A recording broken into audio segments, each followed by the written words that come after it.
passos, verdadeiramente ensinou os primeiros passos dentro da doutrina. Eu sou muito grato por essa alegria de estar aqui mais uma vez.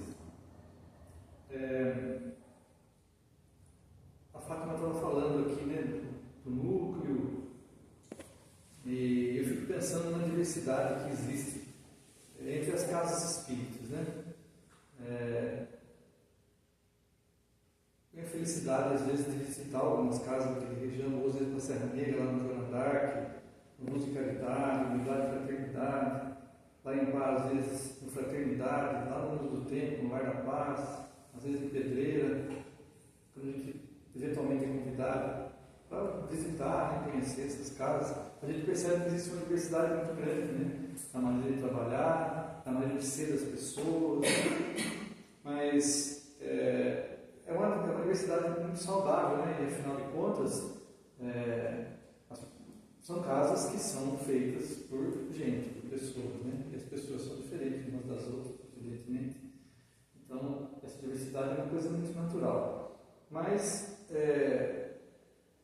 dentro dessas casas, dentro da nossa proposta, a proposta da doutrina, é importante a gente salientar e perceber nessas casas que elas têm como pilares fundamentais, né, duas coisas, né? A obra de Allan Kardec e o Evangelho de Jesus, né? Esses são os pilares do funcionamento do trabalho, essa é a finalidade dessas casas.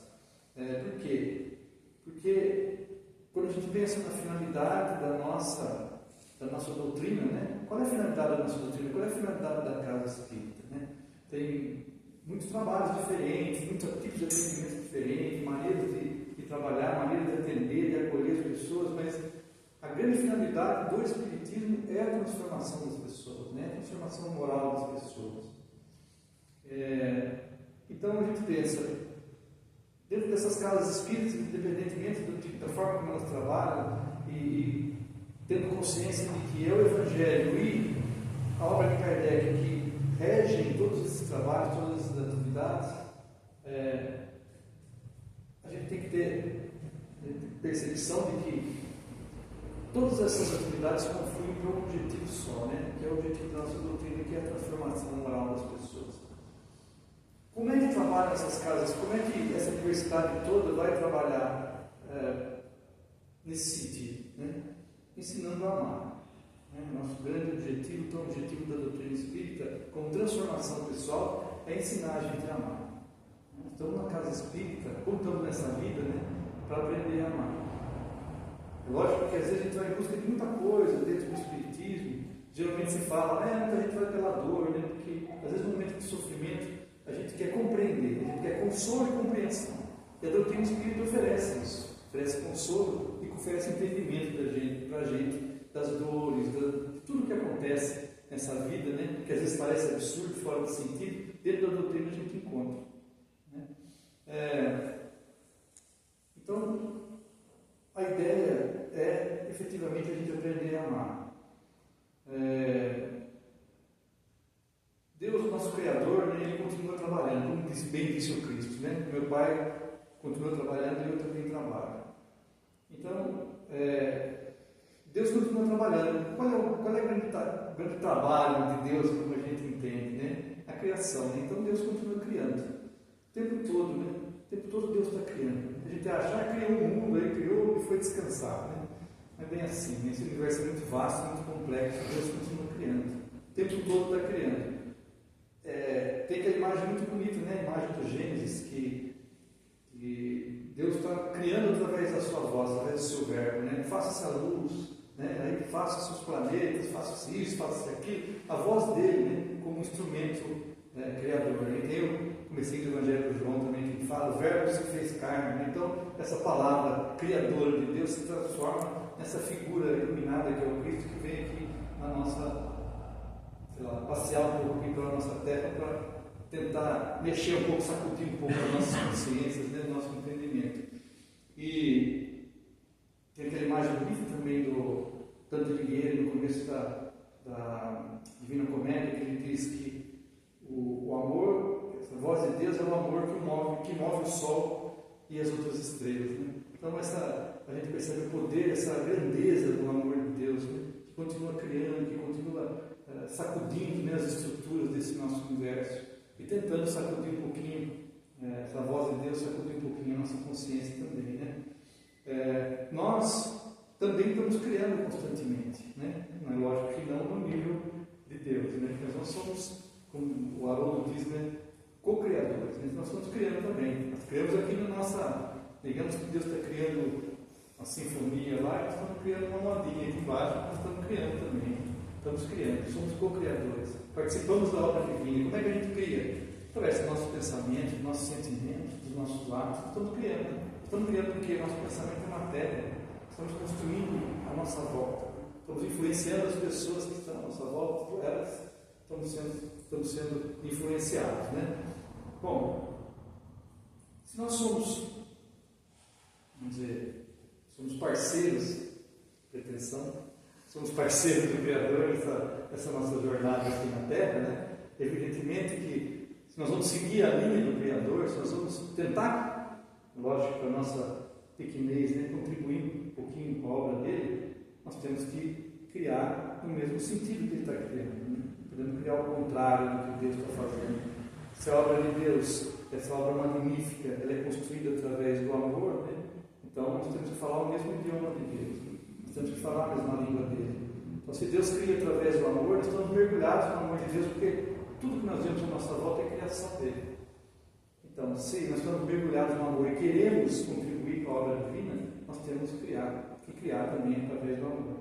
E para a gente criar através do amor, nós precisamos, evidentemente, aprender esse idioma, precisamos aprender a amar, né? Se nós estamos nessa grande escola que é a vida, né? E temos aí esse livro, essa necessidade, estamos aí nessa escola, estamos aprendendo, evidentemente que nós temos também o nosso livro didático, né? Nosso livro didático é o Evangelho. Então nós precisamos utilizar esse livro didático nas nossas tarefas diárias, né? Como manual de instruções para a nossa criação, né? E para bem utilizar esse livro didático, nós precisamos estudá-lo, né? Estudar é o que? É com o coração, né? Então, é legal a gente abrir lá o Evangelho de vez em quando, abre lá, lê uma passagem, reflete, pensa. Quando a gente faz o nosso Evangelho no lar, tudo bem. Mas, se o Evangelho é o caminho que vai nos ensinar, que vai nos mostrar, né, a forma como Deus trabalha, né, os exemplos que o Cristo deixou, sobre como Deus está trabalhando com nós, conosco, com a humanidade, com esse planeta, então nós precisamos estudá-lo. Estudar o Evangelho. Estudar o Evangelho é ler com o coração, ler com atenção, ler com frequência, né, ler com assiduidade. Eu gosto muito de falar isso, eu aprendi isso aí, aliás, tanto que eu aprendi nesse mestre Júnior. Com certeza. Que é exatamente isso. Continuamos, né, aprendendo ainda. Continuamos aprendendo, né, de fato. Que é isso, né? É a importância do Evangelho na vida da gente. É importante a gente refletir sobre o Evangelho, pensar o Evangelho e, evidentemente, viver o Evangelho, né? Então, vou pegar uma passagenzinha aqui do Evangelho para a gente refletir hoje, né? Eu escolhi uma passagem aqui que o nosso mestre Jonas gosta muito, e vocês me perdoem até se eu já falei sobre ela aqui, porque a minha memória, como eu falei, parando, a memória por uns 15 minutos mais ou menos. Então, eu já falei aqui, vocês me perdoem, mas eu vou voltar a esse tema aqui, porque eu sei que é um tema que é caro ao nosso mestre Jonas aí. E é bacana, tem uma passagenzinha do Emmanuel aqui, que tem uma imagem muito bonita a respeito do Evangelho, que eu acho muito interessante. Ele diz assim: num colar de pérolas, cada qual tem um valor específico, e no imenso conjunto de ensinamentos da Boa Nova, cada conceito do Cristo ou dos seus colaboradores diretos adapta-se a determinada situação do Espírito nas estradas da vida. O que o Emmanuel está dizendo para a gente, né? Esse colar de pérolas é uma imagem muito bonita, né? O Evangelho é um colar de pérolas. Aí você tira uma pérolazinha lá e você destrincha, você estuda, né? E você vai encontrar ali com certeza alguma coisa que você está precisando. Por outro lado, se você está precisando de alguma coisa, você lá escolhe no meio desse colar de pérolas, você vai encontrar. Seja que momento for da sua vida, seja que situação for, quando você está muito bem, quando você está muito mal, né? Quando está dando tudo certo, quando parece que está dando tudo errado. Você vai encontrar uma pérolazinha que vai tocar o seu coração e que vai trazer com certeza solução. Não resolução às vezes, mas com certeza a solução no sentido daquilo que você está vivendo, né? Por isso, efetivamente, a necessidade da gente estudar o Evangelho sempre. Essa passagem que eu vou ler para vocês é uma passagem que está no Evangelho de Lucas, no capítulo 24, e que é a passagem dos discípulos de Emaús. Então, como é que é a historinha, mais ou menos, né? Então, lá descendo, 2 discípulos saindo de Jerusalém e vindo para Emaús, que é uma vila que ficaria uns 12 minutos, mais ou menos, 12 quilômetros mais ou menos de distância. Então, eles estão caminhando, vem conversando, eles estão muito tristes, estão muito desanimados. Porque qual é o contexto? Esse episódio ocorre logo depois da desencarnação do Cristo. Cristo acabou de morrer. E eles estão ali, eles vêm conversando, desanimados, chateados, e de repente eles se dão conta que existe uma pessoa caminhando junto com eles ali, né? De repente eles percebem essa pessoa, e essa pessoa diz para eles assim: nossa, por que vocês estão desanimados desse jeito? O que aconteceu? E aí um deles fala assim: poxa, como assim? Você não sabe o que aconteceu? Né? Parece que você é a única pessoa no mundo que não sabe o que aconteceu, né? E ele diz assim: você deve ser o único que não sabe das coisas terríveis que ocorreram.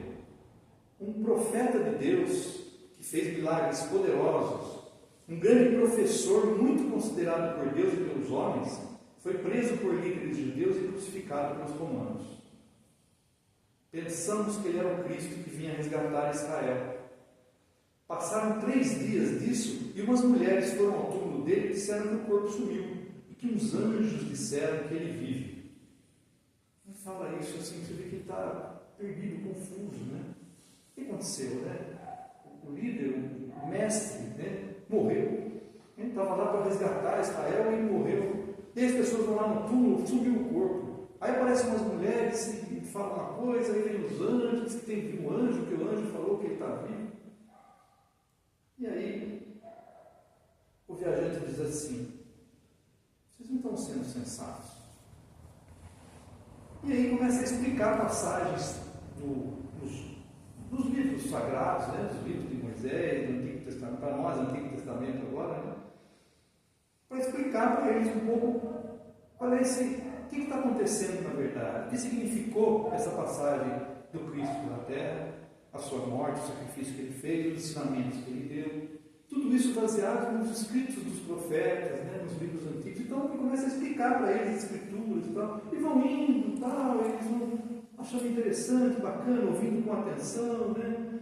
E aí tem uma observação que diz assim, que esse viajante começa a explicar a passagem dos livros de Moisés, dos profetas, para lá. E aí tem uma nota que diz que a palavra explicar é a mesma no grego para guiar. Então você percebe que essa pessoa que está ali conversando com eles está guiando o pensamento deles, está direcionando o pensamento deles por uma direção diferente, né? Aquela angústia, aquele medo, aquele desespero vai sendo transferido, vai mudando a direção um pouquinho. Eles vão conversando e eles chegam a Emaús. Chegou a Emaús, o viajante faz menção de seguir adiante. Mas aí, os dois estão tão encantados, estão tão mudados, né? Com aquela conversa que eles tiveram, né? Ouvindo aquela pessoa falar com eles, eles dizem assim: fica conosco, porque é tarde e a noite está chegando. Está anoitecendo, está entardecendo, e o viajante consente.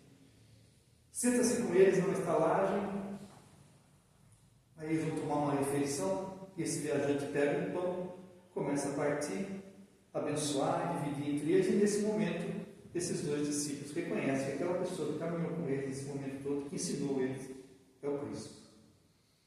Né? E nesse momento eles ficam assim extasiados, né? De ver o Cristo ali tão próximo deles. Só que no instante seguinte o Cristo já não está mais. Já foi embora, já desapareceu. E aí eles falam assim, eles comentam entre eles: puxa vida, não estava ardendo, uma expressão, né? Não estava ardendo no nosso coração quando ele nos falava e explicava as Escrituras? A observação que eles fazem, o que eles estavam sentindo. Nosso coração estava ardendo quando ele estava falando, né? Estava queimando, estava sentindo um calor diferente. E aí imediatamente eles se levantam e voltam para Jerusalém para contar essa novidade para os outros discípulos que ficaram lá, para os 11 no caso. Né? Bom, essa passagem tem bastante coisa para a gente, como toda a pérola que a gente tirou do colarzinho lá, tem bastante coisa para a gente pensar. Né? Eu queria pensar um pouquinho com vocês, primeiramente, nessa questão da presença do Cristo. Né? Como é que o Cristo apareceu ali? De repente o Cristo surgiu do lado deles. Que condição que o Cristo apareceu ali? Né? Em carne e osso de novo? Não, ele acabou de desencarnar. Então como que o Cristo apareceu ali? O Cristo se materializou ali. Né? Como é que é essa coisa da materialização? Né? E por que a gente fica pensando, tá, o Cristo materializou lá, por que os espíritos que estão aqui na nossa casa nesse momento não se materializam, não sentam um pouquinho aqui para a gente para bater um papo? Né? Não vem aqui dar uma instrução para a gente? Por que a gente não vê isso acontecendo com frequência? Né? Tem algumas pessoas que têm esse dom da evidência, que enxergam de repente a plateia aqui, né? Mas por que isso não é uma coisa comum? Né?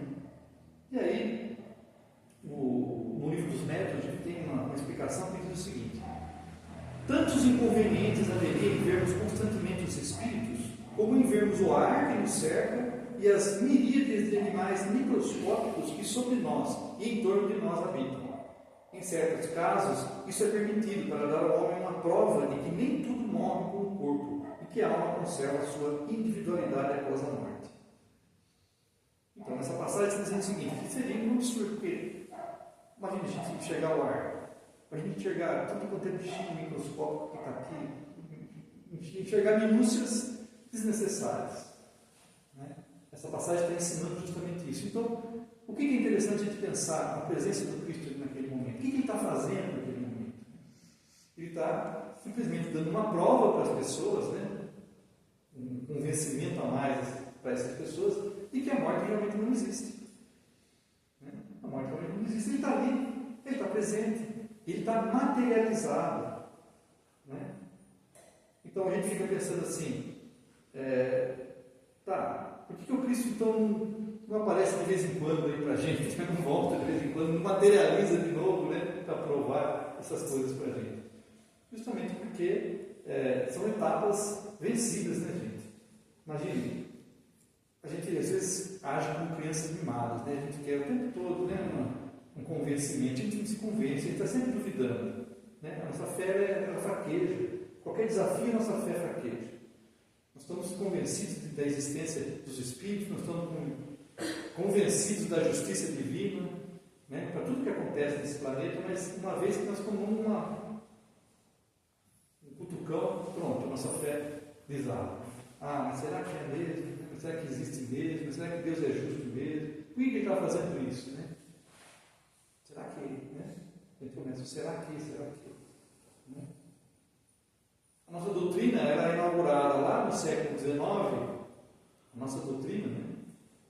Com os fenômenos lá nos Estados Unidos, das irmãs Fox, né? Aí, Kardec chama-se, os espíritos, de uma certa maneira, chamam a atenção de Kardec para isso, e Kardec começa a estudar, trabalhar, e vai surgir a codificação. Porque as manifestações espirituais existem desde o começo da humanidade. Mas vejam só, as provas começam ali. Por que a gente não vê isso acontecendo de monte mais? É uma coisa esquisita, né? Antigamente tinha mesa girando em cada esquina. Né? Cadê as mesas girantes? Cadê as casas mal assombradas? Cadê essas? Por que não tem mais? Porque não precisa mais. Né? Nós temos a nossa codificação, nós temos o nosso Evangelho, nós temos a mensagem do Cristo. Até quando a humanidade vai precisar, né? Que a espiritualidade, que o Cristo pegue a gente pela mão e vai levando, mostrando, olha isso aqui, olha aquilo ali. Né? Aquele momento, a necessidade do Cristo se mostrar para aqueles discípulos faz parte do início daquela mensagem. Depois ele vai aparecer para os 11 lá. Né? Tomé vai ter que enfiar o dedo na chaga para sentir. Então, veja, é um processo de tangibilidade. Né? A matéria que o Cristo condensa ali para se fazer tangível, né? É um trabalho tremendo, diante da capacidade espiritual que ele tinha. Né? Mas, por que essa tangibilidade, por que essa materialização é rara? Justamente pela desnecessidade. E tem um detalhe também, né? Quando a gente lê sobre a nossa doutrina, sobre os acontecimentos da doutrina espírita, a gente lê, por exemplo, das sessões de materialização que o Chico promovia, a Uberaba, né?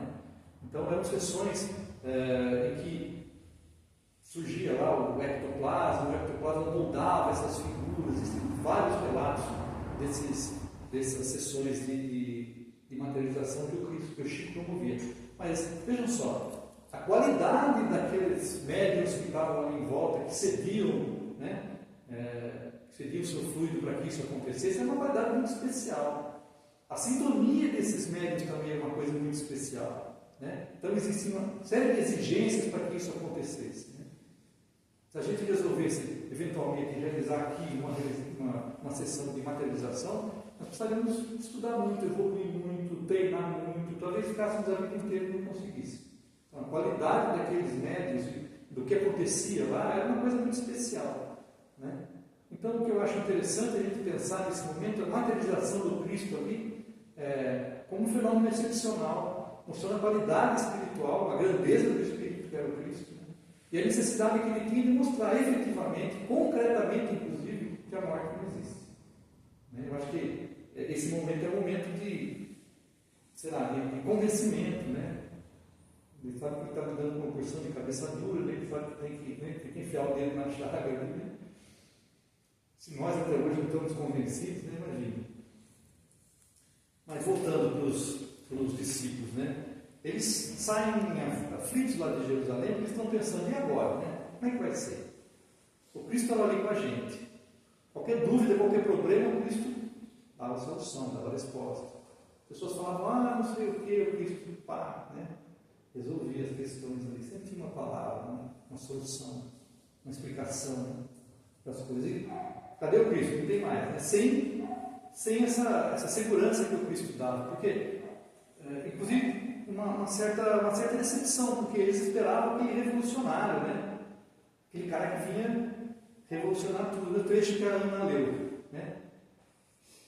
Ele não veio destruir a lei, ele veio dar cumprimento. Ele não veio trazer a paz, veio trazer a espada. Então imagine vocês isso na cabeça dessas pessoas dessa época, vivendo aquela sociedade onde eles viviam. Se para hoje tem muita gente que ainda leva para esse lado da violência, da guerra, né? Imagine naquela época. Eu não vim destruir a lei, eu vim cumprir a lei. Qual é a lei? A lei da supremacia do judeu, né? Do judeu como povo escolhido. Eu vim aqui cumprir a lei. Eu vim trazer a espada. Ele diz também, quem perder a sua vida por amor a mim, achá-la.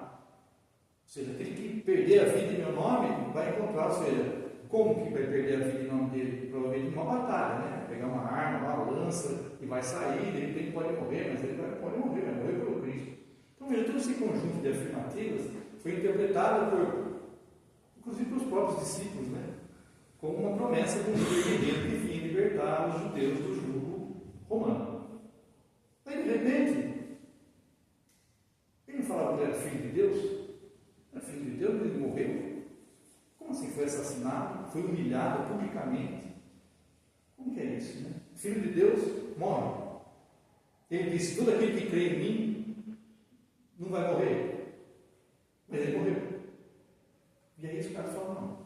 Está tudo errado, o pessoal está descrendo, né? E aí todo mundo, tanto os amigos dele como os inimigos dele, estão encontrando naquele discurso todo, não só uma decepção e uma ameaça, na verdade, né? De um lado uma decepção, do outro lado uma ameaça. Por que essa decepção? Porque o tipo de força que esses amigos, esses companheiros, esses discípulos do Cristo, aqueles que ouviram o Cristo e acompanharam o Cristo, o tipo de força que eles estão esperando é essa força bruta. Mas a força que o Cristo está ensinando é uma força muito maior do que a força bruta, né? Que é a força do seu amor. Por que nós estamos nos debatendo até hoje, 2000 anos, 2000 e tantos anos depois que o Cristo passou por aqui, nós estamos nos debatendo com os mesmos problemas? Guerra, violência, desigualdade, por quê? Porque nós não aprendemos a usar essa força que é muito maior que a força do amor. Nós não experimentamos, né? Efetivamente. Quando que a humanidade experimentou efetivamente essa força do amor? Globalmente, né? Quando? Nunca. Nós estamos sempre cometendo os mesmos erros, sempre trilhando o mesmo caminho, a mesma dificuldade que as pessoas tinham naquela época para aceitar isso, nós temos até hoje, né? E os inimigos, entre aspas, do Cristo, né, os fariseus lá, estão querendo pegar o Cristo. Né? O Cristo, na verdade, traz, como a Ana também disse, ele veio transformar radicalmente as leis da época. Né? Veio dar cumprimento, significa o quê? Destrinchar essas leis, retirar todo esse dogmatismo, esse ritualismo, esse preconceito que existia, né? E mostrar a essência dessa lei. É isso que o Cristo veio fazer. Mas os fariseus estão pensando lá, não, mas eles são transgressores. Os discípulos vão lá e não lavam a mão para comer. O Cristo cura no sábado. Como vai curar no sábado? O sábado é dia consagrado, não pode fazer nada, mas ele curar. Né? Aí ele se senta para comer com os publicanos, né? Com as prostitutas, os gentios, vai elogiar o samaritano. Né? Para eles aquilo tudo é uma maneira de dizer, olha, esse cara é um transgressor, ele veio aqui para bagunçar o coreto. Jesus está agindo sobre o dogmatismo, sobre essa ritualística que trava a evolução das pessoas. Né? É sobre isso que ele está agindo, sobre isso que ele está atuando. As pessoas estão olhando só os judeus tradicionais e dizendo, olha, esse cara está solapando as nossas bases aqui, né? Das bases do nosso poder, da nossa influência sobre as pessoas. Então esse cara realmente é um revolucionário. Né? Ele era um revolucionário para esses judeus, e a ponto de que eles influenciaram as autoridades romanas para que as autoridades romanas considerassem o Cristo também um revolucionário.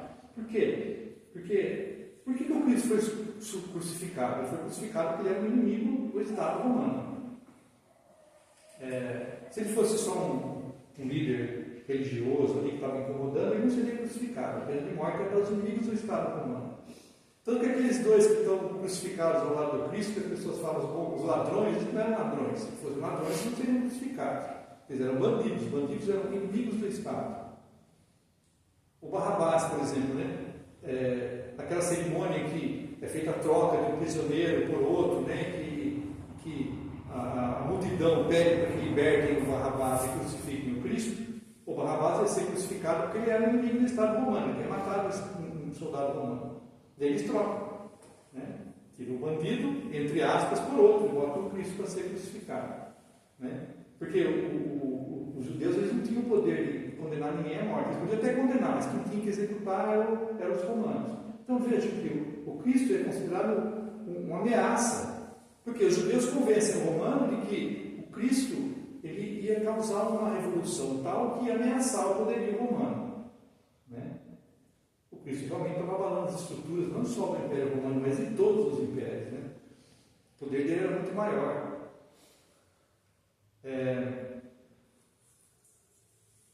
Bom, ninguém atentou, na verdade, que para esse verdadeiro poderio do Cristo, né? Ninguém atentou para que a revolução que ele estava pregando era uma revolução que ele falava abertamente. Né? Porque ninguém viu, em momento algum, ele falar contra o Império Romano. Por isso ele fala, dá a César o que é de César. Né? E a Deus o que é de Deus. Mas a grande revolução que o Cristo trazia, ele falava abertamente e as pessoas não entenderam. Né? Amai os vossos inimigos, fazei o bem aos que vos odeiam, bendizei os que vos maldizem e orai pelos que vos caluniam. Ao que te ferir numa face, oferece-lhe também a outra.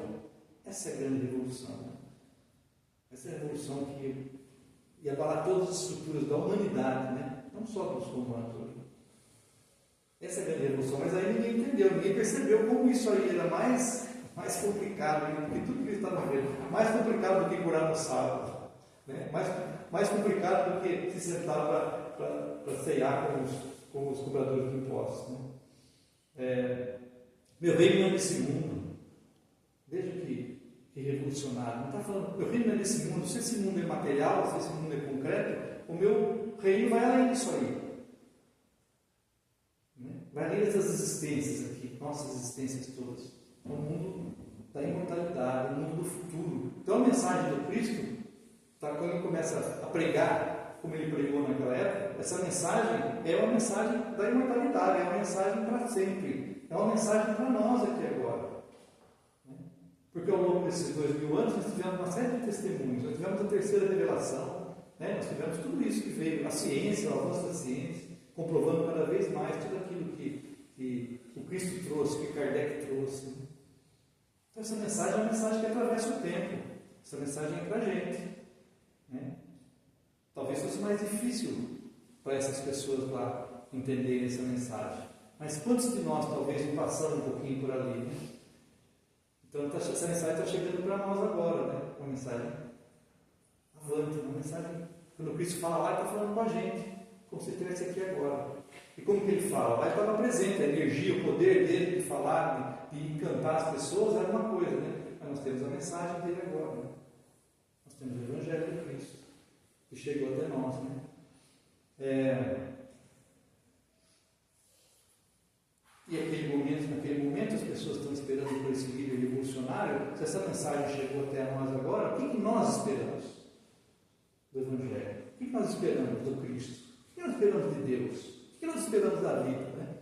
São perguntas que às vezes a gente tem que se fazer. O que eu espero? O que eu espero da minha vida? Quando eu leio o Evangelho, o que eu espero disso tudo? Né? O que a mensagem do Cristo diz para mim? O que ela fala? Né? Como é que ela mexe comigo? Que sentido? São perguntas que a gente deve fazer para a gente. Né?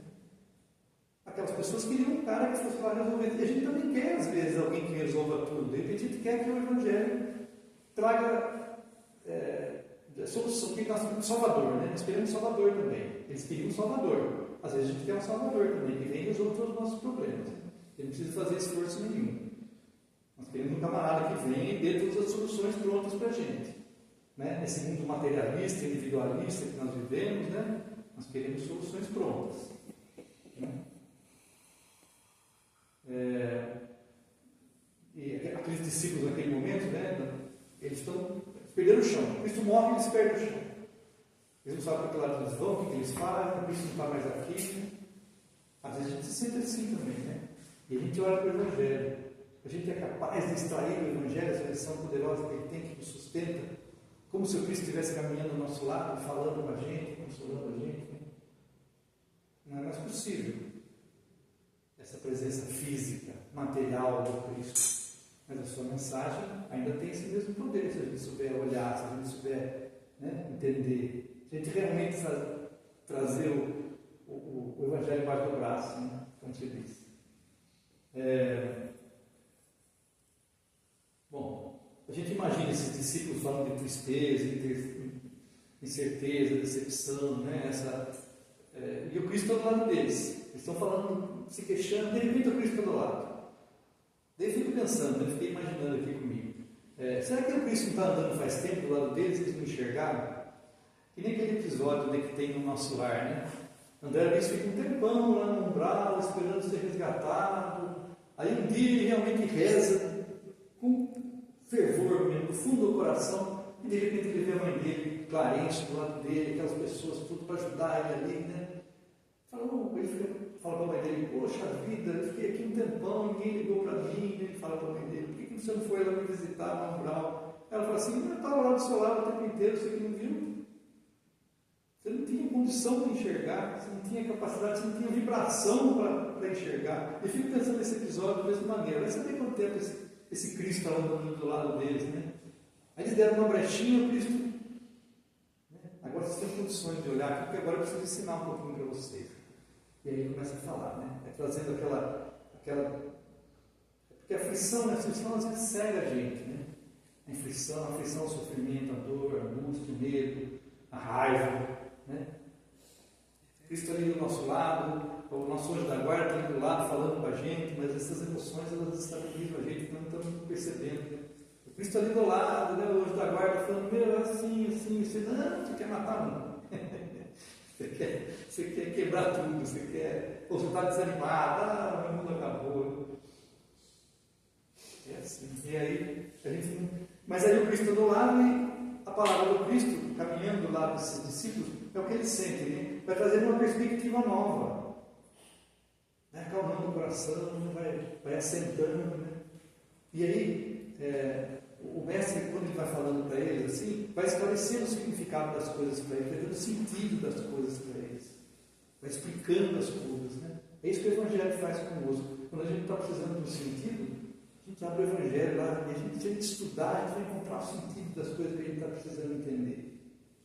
O Cristo está falando do nosso lado, está andando junto ali, acalmando o coração dele, tirando essa aflição. Então, some aquele desespero, some aquele desânimo, e a gente encontra realmente uma perspectiva mais ampla, uma perspectiva mais vasta do que está acontecendo, como aqueles espíritos, como aqueles discípulos perceberam naquele momento, através do ensinamento do Cristo. Não é uma revolução fugaz, um salvador da pátria, não, o sentido é mais amplo, mais complicado, e é mais difícil, né? Mas nós temos ali o caminho das pedras, como se diz, através da leitura do estudo do Evangelho. E aí eles dizem assim: porventura não ardia o nosso coração quando pelo caminho nos falava, quando nos abria as Escrituras? Ardia o coração da gente. O que é esse sentimento, né, que eles descrevem aqui? Né? Esse sentimento, acho que é o sentimento de carinho que a gente percebe quando a gente encontra no Evangelho realmente aquela lição que está lá, mas que a gente não tinha percebido. A gente entra na casa espírita, a gente toma um passe, às vezes, e vem uma luzinha assim na cabeça da gente, né? E a gente percebe, poxa, peraí, vou calmar aqui.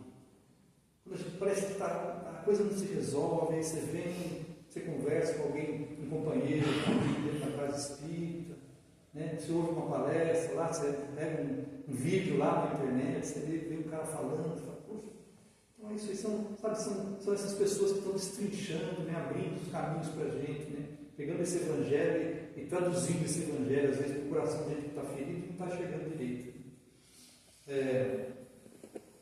Essa linguagem de amor, de entendimento, né?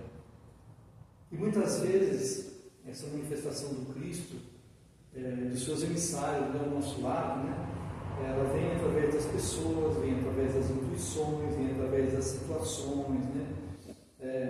Então eu acho que a grande mensagem, uma das grandes mensagens também muito bonitas dessa passagem, é justamente que quando isso acontecer, quando tocar, quando a gente sentir a possibilidade de tocar o nosso entendimento, o nosso coração, quando essa palavra ameaçar, né, a gente sentir uma pontinha desse calor que aqueceu o coração desses discípulos, quando a gente sentir um pouquinho disso daí, a gente não pode deixar o Cristo embora. Né? Não vamos deixar ele passar adiante. Né? Vamos segurar ele perto da gente. Vamos criar esse laço, vamos grudar nele. Né? Porque o Evangelho tem que ser uma presença constante na nossa vida, no nosso dia a dia. Precisa ser. Gente, nós não vamos ficar o tempo inteiro ali, né? Pode ser uma coisa, pega o Evangelho. Peraí que eu vou pegar o Evangelho para ler. Vocês entendem? A gente ter isso daí vivo na gente, vivo com a gente, né? Pegando essas lições não desapareçam do nosso coração. A gente não seja uma coisa passageira, uma coisa fugaz. Né? Nós não vamos encontrar um revolucionário lá que vai resolver toda a nossa vida, mas vamos encontrar as lições que a gente precisa, seja qual for a situação que a gente está vivendo. Vamos aproveitar disso. Nós temos um instrumento. Nosso caminho para a felicidade passa por aí. Não tem outro jeito de a gente ser feliz se não aprender a amar. Para aprender a amar, tem que passar pelo Evangelho. Não temos a capacidade de ir sozinho ainda. Talvez um dia a gente seja, mas com certeza o Evangelho é o nosso caminho hoje. Né? E dizer assim para o Cristo, né? Dizer essas palavras dos discípulos, né? Fica conosco, né? Fica conosco. Não vai embora não. Está chegando a noite, né? Fica com a gente aqui. Fica com a gente. Eu aceito, eu entendo, eu quero, eu preciso. Né? Fica com a gente aqui. Para você repartir o pão junto com a gente aqui, dividir o pão com a gente, aquecer o nosso coração. E eu acho muito importante pensar no seguinte também. Aonde estava o Cristo 3 dias depois de desencarnar? Estava lá se recuperando? Não, estava aqui, na terra, ensinando, cuidando, né? Falando para as pessoas, aquecendo os corações das pessoas, né? Que conviveram com Ele. Né? Então essa é a grande lição, acho que o Cristo nos deixa, e cumprindo a promessa que Ele deixou para nós. Né? Está lá no último versículo do Evangelho de Mateus: estarei junto com vocês até o fim dos tempos. Cumprindo a promessa dele, vou estar junto. Né? Uns 3 dias depois de ele sofrer tudo o que ele sofreu, ele estava lá. Né? Estava lá ensinando, né? Acalmando. Estava vindo uma estradinha lá de Jerusalém para Emaús, estava lá com 2 camaradas, né? Sei lá, uma estradinha de terrinha, lá, uma estradinha de poeirão danado. Estava lá ele, né? Andando lá dessas pessoas e aquecendo o coração deles, deixando essa mensagem magnífica que fala conosco agora. Né? Veio de lá e chegou até nós aqui.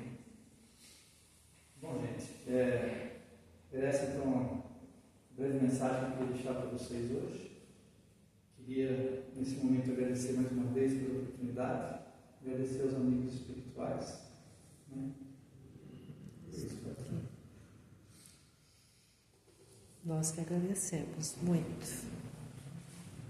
Obrigada demais. Agradecer.